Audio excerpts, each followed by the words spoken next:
India Pakistan இடையே கடந்த 1971ஆம் ஆண்டு நடந்த போர் இந்திய ராணுவத்தின் வரலாற்றில் மிக குறுகிய காலத்தில் முடிவடைந்த போராகவும் இந்தியாவிற்கு ஒரு தீர்க்கமான வெற்றியை தந்த போராகவும் பார்க்கப்படுகிறது. இந்த போர் முடிவடைந்த டிசம்பர் 16ஆம் தேதி பாகிஸ்தானை சேர்ந்த 93,000 ராணுவத்தினர் இந்தியாவிடம் சரணடைந்தனர். இந்திய ராணுவம் பெற்ற இந்த வெற்றியின் பலனாக கிழக்கு பாகிஸ்தான் வங்கதேசம் என்ற புதிய நாடாக உருவானது. இத்தகைய வரலாற்று சிறப்புமிக்க வெற்றி நமக்கு அத்தனை எளிதாக கிடைத்துவிடவில்லை. அதற்கு பின்னால் பல துணிச்சல் மிக்க ராணுவ வீரர்களின் மாபெரும் பங்களிப்பு இருந்தது.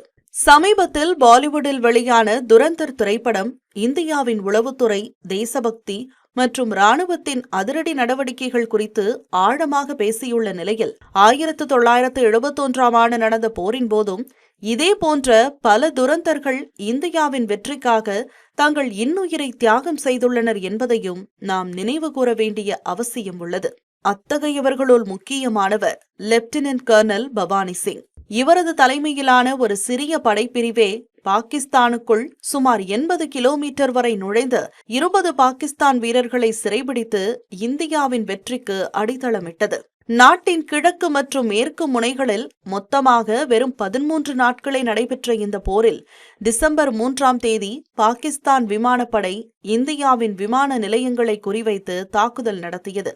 அதற்கு எதிர்வினையாற்றிய இந்தியா முழுமையாக போரில் இறங்கியது. அதன் விளைவாக கிழக்கு பாகிஸ்தானில் இந்திய படைகள் அதிரடி முன்னேற்றத்தை கண்டன. இந்த மொத்த போருக்கும் திட்டமிட்டு வடிவமைத்தவர்தான் ஃபீல்ட் மார்ஷல் சாம் மானெக்ஷா.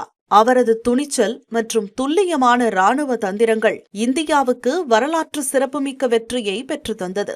அவரது வாழ்க்கை அண்மையில் சாம் பகதூர் என்ற திரைப்படமாக வெளிவந்து மக்களிடையே பெரும் வரவேற்பை பெற்றது. இதேபோல கிழக்கு பாகிஸ்தானில் 4ஆம் படைப்பிரிவை வழிநடத்திய ஜெனரல் சாகத் சிங்கும் இந்திய வெற்றிக்கு பெரும் பங்காற்றியிருக்கிறார். போரின் போது தலைமையின் கட்டளைகளை ஏற்க மறுத்த அவர் தனது படைகளுடன் ஹெலிகாப்டர்கள் மூலம் மேக்னா ஆற்றை கடந்து பாகிஸ்தானின் பாதுகாப்பு கட்டமைப்பை சீர்குலைத்தார்.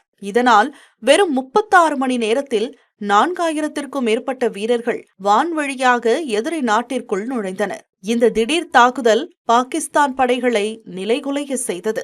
இந்த போரின் இறுதி கட்டத்தில் வெறும் 21 வயதேயான 2ஆம் லெப்டினன்டான அருண் கேதர்பால் தனது உயிரை தியாகம் செய்து எதிரி நாட்டின் பல டாங்கிகளை அழித்து பாகிஸ்தானின் முன்னேற்றத்தை தடுத்தார். படுகாயமடைந்த போதும் போர்க்களத்தை விட்டு வெளியேற மறுத்த அவரது வீர செயல் இந்தியாவின் வெற்றிக்கு முக்கிய காரணமாக அமைந்தது.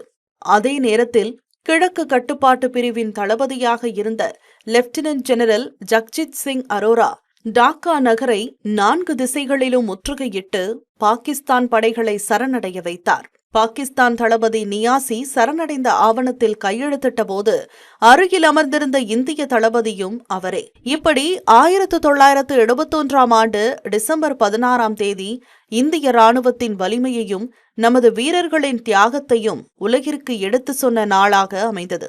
அந்த வரலாற்று சிறப்புமிக்க நாளை ஆண்டுதோறும் இந்தியா விஜய் திவஸ் என்ற பெயரில் கொண்டாடி உயிர் நீத்த வீரர்களின் தியாகங்களையும் நினைவு கூர்ந்து வருகிறது.